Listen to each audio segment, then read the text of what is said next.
Yes, with a global economic downturn that has seen governments of many countries struggling to get by and cater for the masses, the need for more people to achieve financial freedom has become imperative. This is why GTEx Global, a multinational organization, put together the Global Wealth Festival, an event that has transformed the lives of many and placed their feet on the path to transgenerational wealth. The Global Wealth Festival will be holding for the time in Nigeria in its commercial capital, Lagos. The event is themed on how you can grow your finances and your business despite recession or living in a third world economy. Well, joining us now is the convener of Global Wealth Festival, Dr. Stephen Akintayo. Good morning. Thank you for joining us on TVC Breakfast. Hello, I'm hearing you faintly. How are you doing today? Very well, thank you. Now, let's begin with what inspired the Global Wealth Festival originally. Well, one of the things I realized that the nations the level of crime in nations is a function of the wealth of the nation. And the wealth of the nation is always tied to the wealth of the individuals in those nations. When you count 100 richest people in the world, you realize that most of them are in America. Hence why America, is the biggest economy in the world. So the same thing, if we want to begin to see that happening, we have to invest in educating our people on how to build wealth. Wealth is not just money. But money is an important part, an ingredient of building wealth. And if we want to really, really make Africa great, then Africans have to learn the principle of wealth creation. And it's not taught in the university because the university curriculum was structured in the industrial era where people, big multinationals needed employees. So they needed the educational system to groom them for being workers and employees in those big companies. Now, the world has since changed. We no longer have all these big factories anymore. What we need now is people becoming entrepreneurs or intrapreneurs. And that, unfortunately, is not really in the university curriculum. So is this why it is still out towards the youth, or is it open to all ages? It's open to all ages. Definitely, everybody's welcome. Everybody wants to build wealth, young, old. But Nigeria population, as we all know, voting age is about 70% young people. So definitely, we'll have a lot of young people coming and being impacted by this event. But it's open to everyone. Now, this event has been held in places like Dallas and even the UK. What has been the recorded impact? It's been huge. It's been really, really huge because the issue of racism, and I've shared this oftentimes, that you can't end racism until you end poverty among Black people. And we can't end poverty until we start teaching Black people the concept of, assets and liability. If every money I have, I'm using it to show off, buying cars and doing all of that, instead of owning, businesses, owning assets, owning land and houses. If that culture continues, we will never build wealth. So we also realize that among Africans in diaspora, in this part of the world, many of them get to those parts of the world, and all they do is still trying to get a job, $10 an hour, $15 an hour, and literally working for more than 15 hours a day, and not even thinking of how do I build wealth. Nothing wrong with having a job, nothing wrong with getting a job, but as you're getting your salary, can you put something aside for investment that eventually make money work for you? And the conference then opened people's mind. We brought American billionaire Grant Cardone, who is worth $8 billion in Dallas. I was able to break down how he built his wealth in the US, and people were shocked. In the UK, in London, we had amazing number of great Nigerians who were doing well Alexandra Musu has 2 Guinness Book of Record. So how did he break that market to building wealth in the UK? And we had an amazing success. So it's a ton of, coming back home, like they said, Joe Dabile. So now it's Lagos edition, and we're excited to have it. Now, what you've just explained, talking about people working for $15 an hour and all of that, is some of the things that a majority of Nigerian youth are embracing now, speaking about the Japa syndrome. And one is wondering if this global wealth event, talking about this global wealth festival that you are coming up with, will be able to change the minds of those who are planning to also japa and perhaps give them this sense of hope is not lost. Well, there is really nothing wrong with Japa, honestly. Our forefathers Japad, just that, why are you Japai? That's the question. From Inamzi Adzikwe, Obafemi Awolowo, Tafawa Balewa, they all Japad to the UK to study. But many of them returned, they worked for a brief period, returned back to Nigeria, and of course, fought for independence. So there's really sometimes nothing wrong with Japan. It's just, why are you Japan? Are you Japan for the sake of getting exposure? I mean, we as a company, for example, we're not just based in Nigeria, we're in UK, US, and Dubai. So nothing wrong. Can you penetrate? The world is now a global village. And however, why people are having to run from Nigeria is that hope is being dashed by our political leaders. They are not giving people a sense of, particularly young people, that this country will be great, that there's something special about this nation. And what we do at the Global Wealth Festival is to streamline the conversation to that nation and say, these are the opportunities that exist in this particular nation. So what we will be doing at the Lagos Global Wealth Festival is bringing people who are successful in Nigeria, who have been able to make it in Nigeria. And so you'll be able to see that you don't necessarily need to japa to succeed. And even if you then japa, you must do it right. It's not to go there and become a liability to those nations, but to be an asset. We're having a situation right now where Nigerians are being banned. If I was having a meeting here in Kenya with some of politicians based here, some senators in Kenya, and they were telling me that even here in Kenya, they are beginning to ban Nigerians, and that it's becoming a global thing in Dubai. And I remember saying to them, I said, but this happened to China, this happened to India at some point. And at some point, they figured out their political leadership. And what is now happening, instead of China being known for counterfeit products, Apple is going to China and say, you know what, you can produce Apple phones cheaper. Just do it for us. And I said to them, I said, that will soon happen to Nigeria.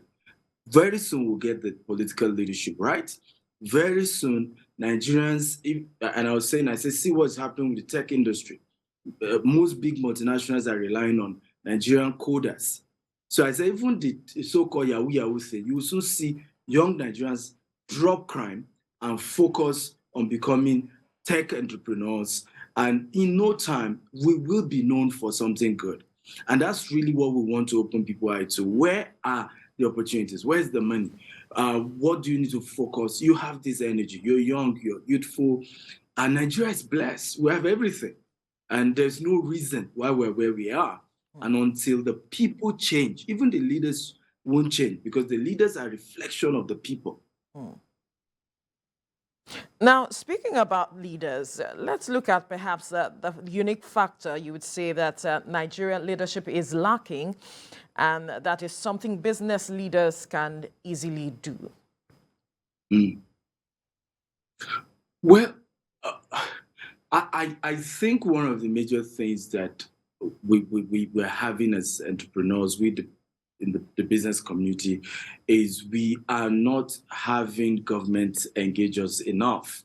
Of course, when it's election time, you see politicians gathering with the business community just for the sake of vote. But when they get into power, the real conversation of saying, this is what we want to do for your sector, and this is the policies we are coming up with. What do you guys think? I think that is missing, and we need to fix that. In developed nations, you see that the entrepreneurs contribute immensely in governance, because there's a difference between politics and politicking and governance properly. So I feel that entrepreneurs need to get involved in governance, but it's the politicians that have to allow them and not, mix politics into it. I, for example, want to be able to do my business.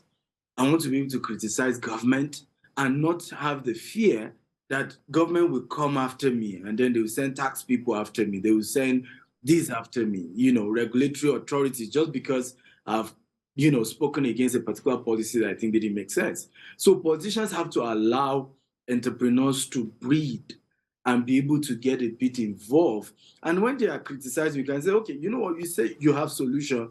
We're not going to give you a political appointment, but can you come up with a policy that we can adopt? That's the kind of engagement that needs to come in. And I think entrepreneurs are going to be willing to do that. But from what you have seen, do you think that the business community has given a sense or have positioned themselves in such a way that the government will be forced to pay attention to them and do the needful? We're in survival mood, everybody's in survival mood. So there's no, my point is, people don't want to even be out there, right? The reason why some of us are able to be out there is because we are not based in Nigeria. We have businesses in Nigeria, but I'm not even based in Nigeria anymore. So you can see some entrepreneurs being vocal if they are not necessarily resident in Nigeria. But those who are resident in Nigeria are really being careful, right? Nobody just wants anybody to meddle into. They're trying to survive. I mean, you know what's going on with the dollar naira. Their business is trying to survive, and they just don't want to meddle into. I mean, just leave us alone. Let's just thrive. I think that's the position. But if the politicians can begin to say, hey, we need your contribution, and we promise you, we're not going to come after you. This is not, we need to make this nation work. I believe some of you who have succeeded in your private enterprise can give us a lot of strategy on how we can succeed publicly. I still think that there's more on the part of politicians, but we in the private sector, we're always willing. I mean, this event is sponsored by one of our company, GTEX Homes, literally paying all the bills to get the event to work. Because when you look at the caliber of speakers, the venue, whatever is being charged for the event cannot even cover cost of the event. So we're having to do that. And I see a lot of companies doing that as well, having to come in, not every, but a lot are doing their best.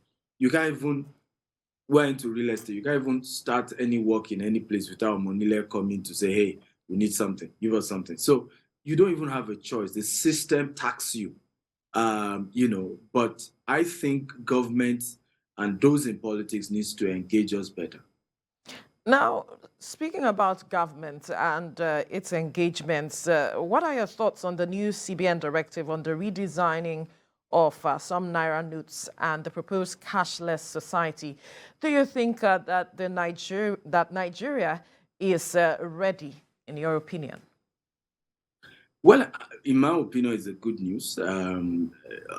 For example, monies that have been swallowed by rats, by monkey, by snakes, that can't find its way to the bank will become illegal tender.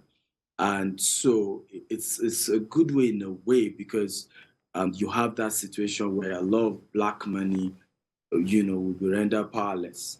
However, you're also seeing that factor where there's now pressure on dollar, because a lot of those who have illicit money having to go launder it, change it to dollar, because of this move.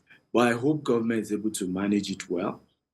The redesigning is overdue, and there's nothing wrong with designing the notes. We need a cashless society. We need most of the money to go through the bank so that the funds can be transparent. These are legitimate earnings. We hope the government gets it right, but in my opinion, it's a good move, and we hope that somehow, we can find all the missing money back somehow. But do you have concerns with regards to how this might affect businesses? I don't think so. Legitimate businesses can be affected except for the rise, the fall of naira because of the pressure on dollar. That's affecting. I mean, even us, we had to structure that going for all our real estates are now going to be pegged in dollars, right? So even though you're paying us in naira, the price points in dollars, and if you're paying installment, your what is left has to be valued in dollars so that we don't run into the situation whereby what you eventually gave us over a period of time when paying for your house or your land is actually not enough to be able to build what we promise you. So yes, it has its impact, and that's why I say I hope the government find a way to manage the fall in naira and the pressure on dollar. I saw that as EFCC have started going after some bureau de change. Hopefully, it can be managed well. We just hope so. All right, let's come back to the event, talking about the Global Wealth Festival. We see that you have an array of speakers. What informed your choice of speakers? Well, one of the things we had to do is to get speakers who have results in the areas they are going to be talking to us about, and oftentimes I'm big on the fact that I just don't want aspire to acquire and just empty motivation. We want people who have tangible results in their field to come and teach people how they can succeed and the opportunities that are there. And for us, we had to assemble those quality speakers. Some of them, like Les Brown, Robert Kiyosaki, Brian Tracy, had done a recording for the event, so they are not coming physically, but we'll be able to watch the recording teachings that they have for us for the event. And then we have some of them who are coming physically for the event. And it really, really is an exciting one. And I'm happy that we are, again, the narrative about hope. We hope the event becomes that event that gives young people, Nigerians, hope that they can still make it in the country. It's possible. I started my business with $10, 1,000 Nigerian naira, and we're in 4 continents of the world today, 14 years after. And it's a proof that you can make it, even in Nigeria, and you can go global, even with your business. And for me, I just want an opportunity for us to replicate that in as many people as we can. I hope that subsequent edition will even have a lot of other great speakers. I hope to see Dangote and Otedola come for those kind of events and share, because hope is what Nigerian youth need. Hope is what Nigeria needs. We can always solve our problem if you can give us hope. Now, we see that you have an array of internationally acclaimed speakers. So is this event free? Who can attend?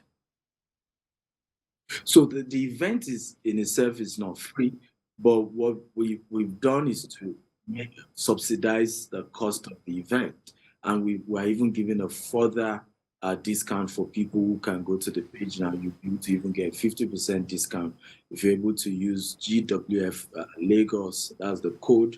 You put it there. It even further reduced the price for it. But that's for those who are taking advantage of that today. They can get extra 50% discount on the event.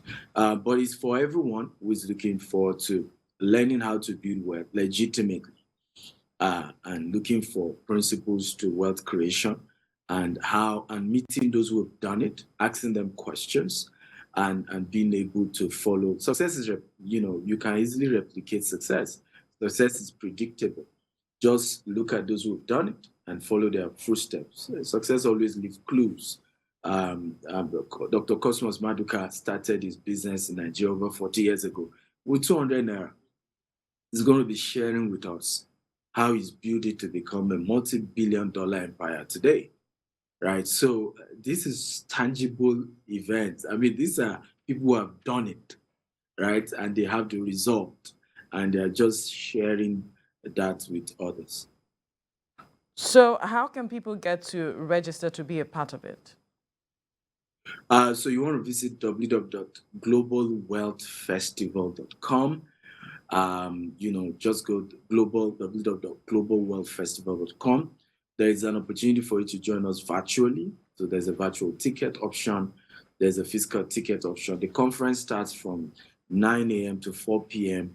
on Saturday, this Saturday, 5th of November at Civic Center via Lagos. However, there's also a dinner. So for those who are buying VIP tickets and above, you also be part of the dinner. We have Bovi, we have Daddy Freeze, we have Buju, several artists, and it's a networking dinner. So a lot of the speakers will be there as well, and you're able to really interact and hopefully, wealth, your network determines your network. And when we talk about this concept of building wealth, it's also a function of the quality of people you know that can influence and help you on the journey of building wealth. So you can go to www.globalwealthfestival.com and use the coupon code GWF Lagos to get a 50% discount if you're getting your ticket today. Speaking about growing finances, one quick question before we let you go.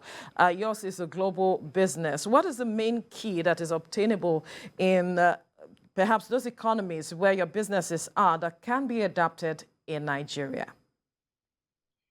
Well, one is to do business. You don't need to know anybody to do things outside Nigeria, in the UK where we operate as well, Dubai, US. I don't need to know anyone.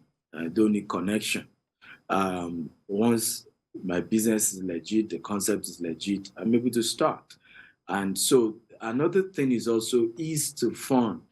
A lot of the businesses, I remember when we opened our US business, the first question when we were opening the bank account was, how much loan will you need?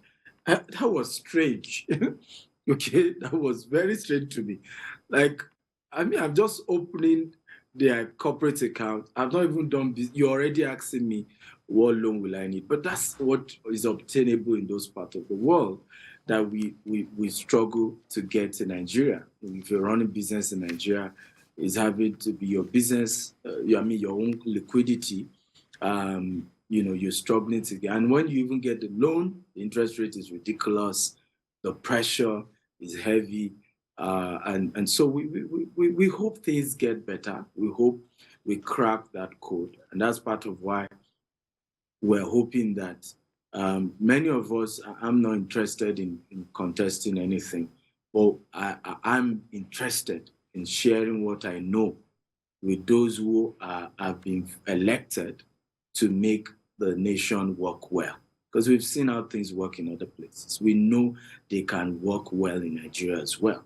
We just hope that those who have decided to say, hey, I want to go into public service, which means that I'm available to be accountable. I'm willing to work with everybody, whether they voted for me or not, whether they like me or not, whether they're in my party or not.